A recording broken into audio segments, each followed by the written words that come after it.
गोदी नहीं बेटा, गोदी नहीं। गुड मॉर्निंग सोना, गुड मॉर्निंग। दीदी जगा दी है, दीदी स्कूल जाने के लिए ब्रश भी कर ली, अब शावर लेगी। हाँ बॉर्नविटा दे रही हूँ। अच्छा उसको लिटा दो, तो देखो तो वो पूरी नींद में ही है। लिटा दो, थोड़ा सा लिटा दो तो भाई को। सुला दो, दीदी की गोद में ही सुला दो, सो जाओ।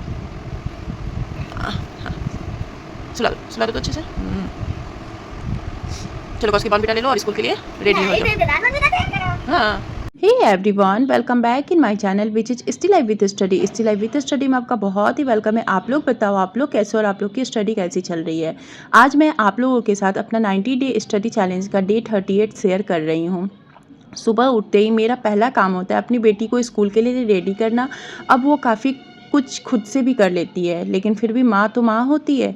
उसके साथ रहते रहते कब 1.5 से 2 घंटा निकल जाता पता ही नहीं चलता। उसके बाद हस्बैंड के ऑफिस जाने की तैयारी शुरू हो जाती है। उनके लिए ब्रेकफास्ट और लंच बनाना होता है। घर में सबकी पसंद अलग अलग है, इसलिए सबके हिसाब से काम करना पड़ता है। जब हस्बैंड मेरे ऑफिस चले जाते हैं तब मम्मी पापा और बाबू की रिस्पॉन्सिबिलिटी शुरू हो जाती है। धीरे धीरे मैं सब कुछ मैनेज करने की कोशिश करते रहती हूँ। किचन में शायद मैं उतनी परफेक्ट नहीं हूँ, लेकिन जितना भी मेरे बस में होता है उतना अपना बेस्ट देने की मैं कोशिश करती हूँ। और मेरा मानना है कि इंसान को उतना ही करना चाहिए जितना वह पूरे मन से कर सके। बेमन से आप 1 घंटे की जगह आप 10 घंटे भी किचन में रहोगे और खाने में वो टेस्ट नहीं आएगा। एक बात मैं अपनी लाइफ में सीखी हूँ कि आपके अपने सपने मतलब आपको जो सपना है ना वो आपका है, इसलिए उनकी रिस्पॉन्सिबिलिटी भी आपकी ही है। कोई आकर नहीं कहता कि जाओ पढ़ लो, अपने सपनों के लिए मेहनत करो, खुद को खुद ही संभालना पड़ता है। संडे को मैं बाहर चली गई थी, इसलिए उस दिन की पढ़ाई मेरी नहीं हो पाई थी। पहले ऐसा होता था कि अगर एक दिन भी पढ़ाई छूट जाए तो मैं 2-3 दिन तक उस रिग्रेट में ही जीती रहती थी कि आज मेरी पढ़ाई नहीं हो पाई है। लेकिन अब मैं ना रिग्रेट में नहीं जीती हूँ, और अब मेरा जब पढ़ाई छूट जाता है तो फिर मैं पछताने की जगह नेक्स्ट डे की शुरुआत कर लेती हूँ। आज मेरा पहला स्टडी स्लॉट था बायोलॉजी का, नर्वस सिस्टम क्लास 4 था, क्योंकि मंडे को मैं कोई नया क्लास नहीं ली थी और फ्राइडे का मेरा जो क्लास था वो छूट गया था। और एक चीज़ मैं नोटिस की हूँ कि दिन में क्लास करने में मुझे बहुत ज़्यादा प्रॉब्लम हो रहा है, समय भी बहुत ज़्यादा लग रहा है। बच्चा जब मेरा सो जाता है या कोई 10 मिनट के लिए उसको पकड़ लेता है तभी क्लास कर पाती हूँ, क्योंकि जो इंपॉर्टेंट पॉइंट होता है ना उसको लिखना पड़ता है, नोट्स करना पड़ता है, नोट में ऐड ऑन करना पड़ता है। तो मैं अब डिसीजन ली हूँ कि अब से क्लास रात में करूँगी, क्योंकि एक बार बैठकर पूरी क्लास हो जाती है। बार बार छोटे छोटे गैप में पढ़ने से ना क्लास मेरी पूरी नहीं हो पाती है और नहीं मेरे पास टाइम बचता है। दिन का समय सिर्फ रिवीजन और कुछ नया सीखने के लिए रखूँगी। आज से मैं लुसेंट बुक भी शुरू कर दी हूँ। मेरा प्लान है कि रोज़ थोड़ा थोड़ा पढूँ, एक दिन हिस्ट्री, दूसरे दिन ज्योग्राफी, या फिर दोनों में से एक एक पेज। छोटे छोटे टारगेट लंबे समय में बहुत बड़ा रिजल्ट देते हैं। आप लोग को ये बात बहुत ही अच्छे से पता है। आप देख सकते हैं कि मैं पढ़ रही थी और मेरा बाबू मेरे पास खेल रहा था। सच कहूँ तो बच्चों के साथ पढ़ाई करना आसान नहीं होता, लेकिन अब मैं भी नोटिस की हूँ कि अगर बाबू को मैं अपने रूम में सुलाती हूँ तो वो आधे से 1 घंटे तक आराम से सोता है, जबकि बाहर मैं उसको सुलाती हूँ तो 5 मिनट में ही वो जग जाता है। इसलिए अब मैं उसी हिसाब से अपनी स्टडी प्लान करूँगी। दूसरे स्टडी स्लॉट में मैं करेंट अफेयर की हूँ। बहुत सारे लोग कमेंट करते हैं कि करेंट अफेयर कहाँ से करती है। मैं अपने ब्लॉग में कई बार बता चुकी हूँ कि SKC सर जो एडिटोरिया पे पढ़ाते हैं उनसे मैं करेंट अफेयर करती हूँ। इसलिए अगर आप पूरा ब्लॉग देखेंगे ना तो आपको ज़्यादातर सवालों के जवाब मेरे ब्लॉग में ही मिल जाया करेंगे। वैसे आप लोग कमेंट करके ज़रूर बताइए कि मेरा ब्लॉग आपको कैसा लगता है, क्या आपको इससे मोटिवेशन मिलती है। हर हाउसवाइफ की अपनी एक स्ट्रगल होती है, कोई बच्चों के साथ मैनेज कर रही है, कोई नौकरी के साथ करती है और कोई घर की रिस्पॉन्सिबिलिटी के साथ। लेकिन एक बात कॉमन है, हर किसी की लाइफ में कोई ना कोई परेशानी ज़रूर होती है। इसलिए मैं अब फैसला की हूँ कि मैं किसी बात का पछतावा नहीं करूँगी। मैं अपनी ज़िंदगी को बहुत समय बर्बाद कर चुकी हूँ सिर्फ़ और सिर्फ कन्फ्यूजन में। मतलब इतना टाइम मेरा बर्बाद हो गया है कि क्या ही बताऊँ, लेकिन अब ऐसा नहीं करूँगी। अब सिर्फ मेहनत करनी है और अपना 100% देना है। और थर्ड स्टडी स्लॉट में मैं लुसेंट का हिस्ट्री पढ़ने के लिए ली हूँ। पहले मैं 3 पेज पढ़ी थी, हाईलाइट भी किया था और समझने की कोशिश की। साइंस मेरा सब्जेक्ट नहीं रहा, मतलब साइंस मेरा सब्जेक्ट रहा है, और हिस्ट्री और ज्योग्राफी में मुझे प्रॉब्लम हो रही है क्योंकि वो मेरा सब्जेक्ट ही नहीं रहा है। जैसे हिस्ट्री वाले स्टूडेंट को साइंस मुश्किल लगती है, वैसे ही मुझे ये सब्जेक्ट्स जो है ना वो मुश्किल लगता है। लेकिन मुश्किल होने का मतलब ये नहीं कि छोड़ दिया जाए। इसलिए मेरा छोटा सा सुझाव है कि अगर आपका भी कोई सब्जेक्ट बहुत ज़्यादा वीक है तो रोज़ सिर्फ 2-3 पेज पढ़िए, हाईलाइट कीजिए और धीरे धीरे याद करने की कोशिश कीजिए। लगातार पढ़ेंगे तो वही सब्जेक्ट आसान लगने लगेगा। शाम को मैं सोची थी कि आज इसको कंप्लीट कर दूंगी, 3 पेज पढ़ के और हाईलाइट करके और लर्न करके भी कंप्लीट कर दूंगी। बट सच कहूँ तो मेरे से नहीं नहीं हो पाया क्योंकि बहुत सारी रिस्पॉन्सिबिलिटी होती है।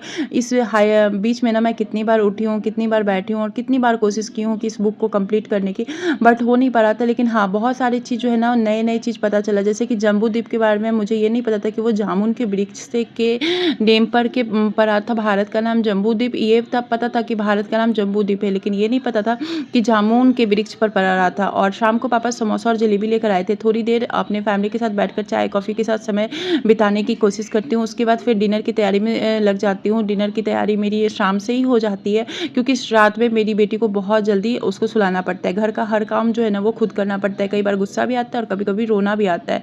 लोग कहते हैं कि अगर पढ़ाई करनी है तो सब्जी काटने जैसे कि छोटी-छोटी चीज़ों में ना हेल्प ले लिया करो, लेकिन पता नहीं क्यों मुझे अपने हाथ से काम करना अच्छा लगता है। शायद ये मेरी आदत है या फिर मेरी ज़िद, जो भी हो, मैं अभी भी ज़्यादातर काम खुद ही करना पसंद करती हूँ। इसी बीच मुझे बेटी को भी पढ़ाना पड़ता है, वो भी मेरे अंदर ना इतना टेंशन लगी रहती है क्योंकि उसको पढ़ाना मेरे लिए अभी एक बहुत बड़ा टास्क हो गया है क्योंकि उसका भी बेस है और जब तक उसका बेस ही नहीं अच्छा होगा, बेस स्ट्रॉन्ग नहीं होगा, तो फिर आगे चल के मेरा वाला हाल हो जाएगा कि पढ़ना तो चाहेंगे लेकिन बेस ही स्ट्रॉन्ग नहीं है तो फिर क्या करें। और प्लस आप लोग को पता ही है कि हम लोग बिहार में रहते हैं और बिहार की एजुकेशन सिस्टम अभी भी क्या है, कितनी ये है, वो चीज़ आपको पता है। आप कितने भी अच्छे स्कूल में डाल दो, मेरे हिसाब से मैं अपनी बेटी को बहुत ही अच्छे स्कूल में डाली हूँ जो मेरे नॉलेज में और जहाँ यहाँ का मुझे लगता है कि अच्छा स्कूल है, तो फिर भी उतना मुझे नहीं लगता है कि आउटकम है। इन्वायरमेंट उसको बहुत ही अच्छा देना पड़ेगा और इसी सब चीज़ में मैं लगी रहती हूँ। और बेटी को पढ़ाते पढ़ाते अब मुझे ना समझ नहीं आता कि सुबह से रात कब हो जाती है। पहले स्कूल लाइफ में लगता था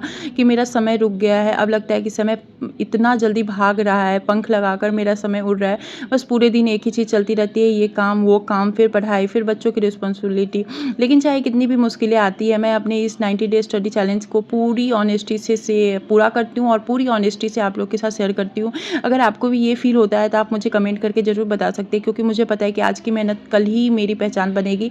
अगर आप भी किसी एग्ज़ाम की प्रिपरेशन कर रहे हो तो प्लीज़ यार हार मत मानिए, थोड़ा-थोड़ा पढ़िए। और थोड़ा-थोड़ा पढ़ने से ना क्या होगा कि आपके अंदर ना कंसिस्टेंसी बनी रहेगी और कंसिस्टेंसी जब आपके अंदर बनी रहती है ना तो आप किसी भी एग्ज़ाम को क्रैक कर सकते हो। कोई भी एग्ज़ाम यूपीएससी लेवल, अगर आपके पास एज है ना तो आप ऐसा हायर लेवल के एग्ज़ाम को टारगेट करके पढ़ाई कीजिए। और जब भी आप हायर लेवल के एग्ज़ाम को टारगेट कीजिएगा ना तो आपका लोअर लेवल वाला एग्ज़ाम सब तो ऐसे निकलेगा और जब आपका लोअर वाला एग्ज़ाम निकलेगा ना तो आपको वो एग्ज़ाम में मतलब कि कुछ मन ही नहीं करेगा उस एग्ज़ाम में प्रिपरेशन का, मतलब ज्वाइनिंग करने का, क्योंकि आपका मतलब एम ही बड़ा हो जाएगा और आप इतना मेहनत कर चुके होंगे अपनी लाइफ में कि आपको प्रॉब्लम नहीं होगी। यही सब चीज़ है और इसी तरह से मेरी डेली स्टडी रूटीन चलती है। आप लोग पूछते हो कि दीदी वीडियो से अर्निंग होती है क्या? तो देखो डियर, वीडियो से अर्निंग तो होती ही है, ये नहीं कहूँगी कि नहीं होती, लेकिन आप ये सोच के वीडियो बनाओगे कि वीडियो से मैं ये कमाऊँगी वो कमाऊँगी, तो ये गलत है। ये सोच के बनाओगे तो कभी भी अर्निंग नहीं होगी। आप इसको एक कंसिस्टेंसी के साथ बना करके अपलोड करके छोड़ दिया करो, कभी ना कभी तो आपकी अर्निंग होगी क्योंकि अर्निंग होती है तो आपकी भी होगी, क्योंकि यूट्यूब को आपसे कोई दुश्मनी नहीं है। तो यही सब था। अगर आप भी एग्ज़ाम की प्रिपरेशन कर रहे हैं तो प्लीज़ हार मत मानिएगा, थोड़ा-थोड़ा पढ़ के कंसिस्टेंसी जो है अपना बना के रखिए। और एक सबसे बड़ी की है सक्सेस की, सबसे बड़ी की कंसिस्टेंसी है। तो अब मिलूँगी कल यानी कि डे 39 के साथ। तब तक लेटर था, बाय बाय, टेक केयर।